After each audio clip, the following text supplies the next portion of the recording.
ప్రేక్షకులందరికీ నమస్తే. 6 తారీఖు నాడు సుప్రీంకోర్టులో ఏమవుతుందో, 8 తారీఖు నాడు హైకోర్టులో ఏమవుతుందని తెలంగాణ రాష్ట్రంలో ఉన్న బీసీలంతా కళ్ళల్లో ఒత్తులు పెట్టుకొని చూస్తున్నారు. స్థానిక ఎలక్షన్ దగ్గర పడ్డాయి, పాడైపోను. ఎలక్షన్లు దగ్గర పడిపోయా, గడికోడు గుద్దుగుద్ద బయట పాడైపోను. పటేలు మొత్తం ఏమో జీర్ణించుకోలేకపోయా, ఏమైతుండొచ్చు అని బీసీలంతా ఏరు చూస్తున్నారు. ఆల్రెడీ ఇవాళ తీర్పు రానే వచ్చిందంట. గోపాల్ రెడ్డి పటేల్ అంటే ఆయన వాయే కదా సుప్రీంకోర్టుకు. హైకోర్టు మీద నమ్మకం లేక సుప్రీంకోర్టుకు పోయిండు. అంటే హైకోర్టు మీద నమ్మకం పెట్టలేదు. అంటే కొంతమంది పటేళ్లతోటి ఏమో హైకోర్టులో వేయించారు. 5-6 కలిసి హైకోర్టులో వేసారు. హైకోర్టులో మీరు చూసుకొని నేను సుప్రీంకోర్టుకు పోతాను. ఈ గోపాల్ రెడ్డి అంటే ఆయన ఆడదాకా పోయినట. సుప్రీంకోర్టుకు పోగానే పెద్ద సార్లు అంతా చెప్పినట. అయ్యా యాడికెళ్ళి వచ్చినాడు అంటే తెలంగాణకి వెళ్ళి వచ్చినా చెప్పినట్ట. ఏం పనికి వచ్చినాడు ఆయన, మరి గిద్దు దూరం వచ్చినామని అంటే ఏం లేదు, తెలంగాణ రాష్ట్రంలో బీసీలకు 42% రిజర్వేషన్ కల్పిస్తామంటారు. ఎట్ట కల్పిస్తారు, మాకేమో మింగుడు పడతలేదు, పాడైపోను. రేపటి బీసీలకు మొత్తం రాజాధికారం వస్తే మా పని అవుతుందేమో అనుకుని ఆలోచనతో వచ్చినా అయ్యా అని చెప్పేసరికి అలా అయ్యా బాగానే వచ్చినావు, రాను ఓరి కిరాయి నిమిత్తం బొక్క అయింది నీకు. కానీ సప్పుడు చేయక బస్సు ఎక్కి వచ్చినావో, రైలు ఎక్కి వచ్చినావో, ఏడుకెళ్ళి వచ్చినావో ఆటకే సప్పుడే వెనకబడి పో అని చెప్పినట్ట. గదేం సార్ గిట్ట చెప్తున్నారంటే ఆల్రెడీ హైకోర్టులో ఉన్నది, కేసు ఉన్నది. ఆడ ఏమి ఇస్తారో ఏం కథనో కనుక్కున్నాక మా కాడికి రావాలి. కానీ ముందుగానే ఈడి దాకా వచ్చినావు, ఏమెక్కడికి వచ్చినావు అని అంటే వెనకకు మళ్ళీ వస్తున్నట్ట. ముఖమంతా మార్చుకొని కర్ర కాల్చి ఆత పెట్టినట్టు పెట్టేసరికల్లా వెనకకు మళ్ళీ చూడకుండా ఆల్రెడీ బస్సు ఎక్కిండు, రైలు ఎక్కిండు, వెనకకు మళ్ళీనట.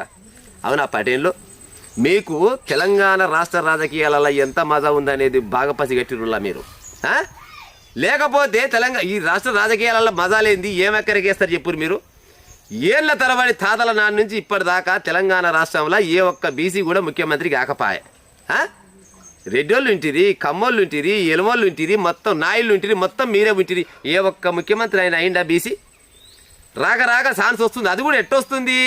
తెలంగాణ రాష్ట్రంలో కాంగ్రెస్ పార్టీ అధికారంలో రావడానికి బలమైన కారణం ఏంటంటే 42% రిజర్వేషన్ కల్పిస్తానని ఒప్పుకున్న కాంగ్రెస్ పార్టీని నమ్మి యావత్ తెలంగాణ బీసీలు మొత్తం కలిసి కాంగ్రెస్ పార్టీకి ఓటు వేస్తే ఇవాళ అధికారంకి వచ్చింది. ఆ లెక్క ప్రకారంగానే రాహుల్ గాంధీ గారు ఏం చెప్పారు, 42% రిజర్వేషన్ ఇవ్వాలని రేవంత్ రెడ్డికి చెప్తే ఈయన కూడా దాన్ని చిన్నగా ఆడంగీయడంగా ఓకే చేసి పైకి పంపించిండు. పంపించింది రేవంత్ రెడ్డి, అడ్డుపడ్డది కూడా మళ్ళీ రెడ్డి. చూడ్రి, ఈడంగా ఇయ్యాలి, ఆడంగా గొల్లెం దగ్గర పెట్టాలి. వెనకాడికి మా ఊళ్ళో ముసలాయని చెప్పిండు ముచ్చట. వెనకాడికంట ఆయన అంట ఒక ఇంట్లోకి దోలినట. ఇంట్లోకి దోలి పోరా ఇంట్లోకి పోరా అని చెప్పిండట. ఇంట్లో పోగానే బయటగా దర్వాజా పెట్టి పోయిన ఇంట్లోకి అని చెప్పిండట.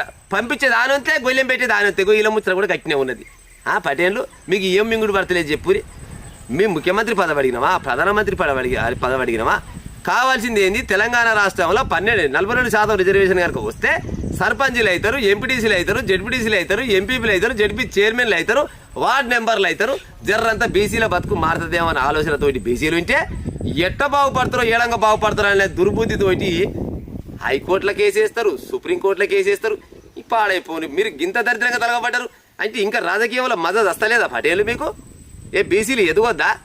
నిజంగానే బీసీలు కనుక కళ్ళు తెరిచి మా ఓట్లు మేమే వేసుకునేమనే ఆలోచన మీద వస్తే మీరంతా ఏడ ఉంటారు? దుర్బుద్ధి మానుకునే ఉపాయం చేయాలి. విన్నారా? రేవంత్ రెడ్డి ఆల్రెడీ 8 తారీఖు నాడు ఫైనల్ అయిద్దని చెప్పిండు. అది రేవంత్ రెడ్డి కోర్టులో వేసిరు కదా కేసు, పటేల్ వేసిరు కదా. పటేల్ వేసి 8 తారీఖు నాడు ఏదో వస్తుందంట.